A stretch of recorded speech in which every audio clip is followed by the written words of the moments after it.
Aujourd'hui, on plonge au cœur d'une vision stratégique absolument fascinante, conçue pour redéfinir rien de moins que l'avenir économique de la République démocratique du Congo. On va décrypter ensemble le plan directeur de l'ONG Okapi, une initiative très ambitieuse portée par son président, Makota Kayembi Roki. En fait, l'idée centrale, c'est de voir comment un pays historiquement reconnu pour ses mines et ses minerais prévoit de pivoter complètement grâce à la technologie agricole. C'est audacieux, c'est diplomatique et c'est profondément ancré dans le développement durable. Au programme de ce décryptage, on va procéder par étapes. D'abord, le grand changement de paradigme.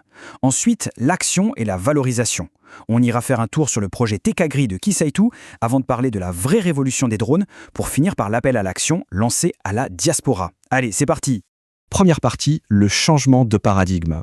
Il y a une phrase, un vrai slogan en fait, qui résume littéralement toute la philosophie de cette initiative. La revanche du sol sur le sous-sol congolais. C'est fort, non? Ça veut dire concrètement que le pays possède des terres agricoles d'une richesse inouïe et qu'il est grand temps d'arrêter de dépendre uniquement de ce qu'on creuse dans la terre. C'est une vraie déclaration d'intention. L'agriculture moderne doit devenir le nouveau moteur économique. Et le contraste est vraiment saisissant quand on y pense. D'un côté, on a le sous-sol, c'est-à-dire cette dépendance historique à l'extraction minière et à des ressources qui, par définition, finiront par s'épuiser. De l'autre, on a le sol. C'est l'avenir. On parle d'agriculture moderne, de développement durable, d'un moyen concret de nourrir la population, de créer des emplois et de redonner de l'espoir.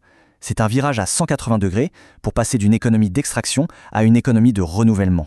Ce qui nous amène à notre deuxième partie, l'action et la valorisation. Parce que avant de lancer de gigantesques méga-projets technologiques, il fallait bien poser des fondations crédibles. L'ONG ne se contente pas de planter des graines, c'est une approche super holistique. On parle de campagnes médiatiques via Okapi World TV, de projets vitaux pour l'accès à l'eau potable et de vraies formations professionnelles. Il y a un truc très intéressant, les trophées Okapi. C'est un système de récompense pensé pour valoriser et encourager les citoyens qui s'engagent pour la paix, le patriotisme et le développement. Une façon de dire, voilà les modèles à suivre. Troisième partie, et c'est là qu'on rentre dans le vif du sujet, le projet Tekagri de Kisaitu. 400. Ce n'est pas juste un chiffre posé là au hasard, c'est 400 hectares. C'est la taille massive de la zone allouée à ce programme technologique dans la province du Congo central, plus précisément à Kisaitu. C'est exactement là que toute cette belle théorie se transforme en pratique sur le terrain. Alors, sur ces 400 hectares, on cultive quoi au juste? Eh bien, des cultures hyper stratégiques. Pastèques, ananas, aubergines, tomates, manioc, piment rouge. Mais attention, la vraie magie, elle est dans la colonne de droite. L'idée, ce n'est surtout pas d'exporter la matière première brute. L'objectif, c'est la transformation locale, notamment avec la création des jus naturels Okapi World. On garde toute la chaîne de valeur à l'intérieur du pays, de la récolte jusqu'à l'industrialisation. C'est brillant. Quatrième partie, la fameuse révolution des drones. Là, on se demande forcément quel est le rôle exact des drones de la modernisation de cette agriculture congolaise. Comment on passe de la houe traditionnelle aux objets volants high-tech sur ces 400 hectares? Eh bien, il ne faut surtout pas voir ça comme un simple gadget pour faire joli. C'est l'intégration de l'agritech pure et dure. Ces drones, ils font de la surveillance de culture en temps réel, des analyses de sol ultra précises et même de la pulvérisation intelligente au millimètre près. Les données du projet sont claires, cette technologie est le catalyseur parfait pour réduire drastiquement les pertes et faire exploser les rendements agricoles. C'est un vrai game changer. On arrive enfin à notre cinquième partie, l'appel à l'action de la diaspora. Tout ça coûte cher, évidemment.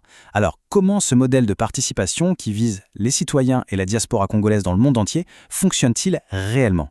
Comment on transforme un projet associatif en un véritable moteur d'investissement communautaire? Voici comment ça se goupille. C'est pensé en 3 étapes super claires. Étape 1, la souscription commence avec un ticket d'entrée à 500 $. Étape 2, on ne reste pas seul dans son coin. Les participants forment des groupes et chaque groupe va littéralement parrainer et financer la production d'un hectare précis. Et l'étape 3, c'est la transparence totale. Les investisseurs peuvent suivre l'évolution de leur hectare, les récoltes et bien sûr les bénéfices qui en découlent.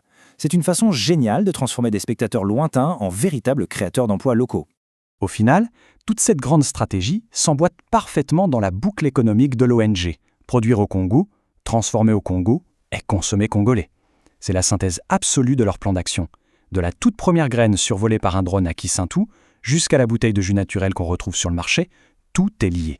Si jamais ce modèle vous intrigue et que vous voulez creuser un peu plus, l'organisation est super accessible, WhatsApp, email ou directement sur leur site web. En refermant ce décryptage, on ne peut pas s'empêcher de se poser une question fascinante.